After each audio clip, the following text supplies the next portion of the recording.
Subscribe कीजिए all medicine salt information channel को और बेल आइकन को लेटेस्ट वीडियो सबसे पहले देखने के लिए। नमस्कार दोस्तों, मैं बंटी पागला स्वागत करता हूं आपका अपने channel all medicine salt information channel में।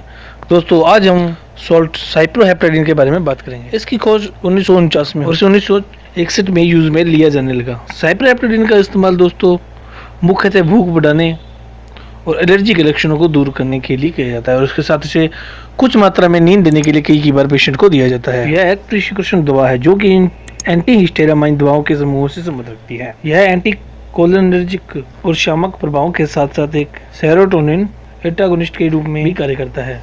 दोस्तों साइप्रोहेप्टाडीन मुख्यतः वजन बढ़ाने के लिए कोई मेडिसिन नहीं है। इसके साइड इफेक्ट होते हैं कि इसे कई बार लेने से भूख ज़्यादा लगती है और इसे मेनली नींद की कमी में दिया जाता है। साइप्रोहेप्टाडीन की डोज हर पेशेंट में अलग अलग होती है, इसलिए इसका इस्तेमाल हर पेशेंट की एज व डिजीज को देख के किया जाता है। दोस्तों सॉल्ट साइप्रोहेप्टाडीन सिरप और टैबलेट दोनों में अवेलेबल है।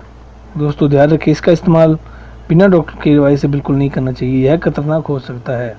दोस्तों अब हम इसके कुछ साइड इफेक्ट के बारे में बात करते हैं। इसके दोस्तों वही साइड इफेक्ट है जैसे चक्कर आना, धुंधली दृष्टि, उलझन, बेचैनी, उत्तेजन, घबराहट, कभी चिड़चिड़ापन, अनिद्रा आदि इसके वही नॉर्मल साइड इफेक्ट है। और दोस्तों इनमें से कोई भी आपको लगे तो यह इसी की साइड इफेक्ट है, तो डॉक्टर की एडवाइस से इसे ठीक करने के लिए मेडिसिन लेनी चाहिए। दोस्तों अब हम साइप्रोहेप्टाडीन के कुछ अन्य बातों के बारे में बात करते हैं। साइप्रोहेप्टाडीन का इस्तेमाल दोस्तों लेडीज़ कर सकती है, तो लेडीज़ को ब्रेस्ट फीडिंग या प्रेगनेंसी के दौरान बिल्कुल नहीं लेना चाहिए, यह खतरनाक हो सकते हैं। साइप्रोहेप्टाडीन का इस्तेमाल से वैसे तो लीवर, किडनी व हार्ट के पेशेंट पर कोई साइड इफेक्ट नहीं पड़ता, परंतु इसे ज़्यादा लेने से यह इन्हीं ऑर्गन्स को ख़राब कर सकता है।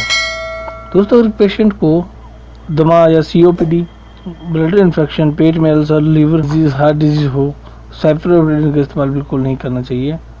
इसके इस्तेमाल से यह दिक्कतें बढ़ सकती है। दोस्तों साइप्रोहेप्टाडीन की कोई लत नहीं लगती, फिर भी इसे डॉक्टर की एडवाइस से ही लेना चाहिए और इसे लेने के बाद भारी मशीनरी या गाड़ी नहीं चलाना चाहिए, क्योंकि इसमें कुछ मात्रा में सेडेशन होता है तो इससे नींद आ सकती है। साइप्रोहेप्टाडीन को हमेशा खाने के बाद ही लेना चाहिए और इसे जहाँ तक संभव हो इसे रात को लेना चाहिए। इसे लेने से पहले या लेने के बाद शराब का सेवन बिल्कुल नहीं करना चाहिए, इससे इसके रिएक्शन हो सकते हैं। दोस्तों साइप्रोहेप्टाडीन किसी पेशेंट की एलर्जी ठीक करने के लिए मेनली दिया जाता है, यह कोई भूख बढ़ाने के लिए प्रॉपर इलाज नहीं है। यह इसका रिएक्शन ही होता है कि इसे लेने के बाद ज़्यादा भूख लगती है, तो इसका इस्तेमाल खतरनाक है। यह बॉडी के ऑर्गन को खराब कर देता है। इसका इस्तेमाल जरूरत पड़ने पर डॉक्टर की एडवाइस से ही करना चाहिए।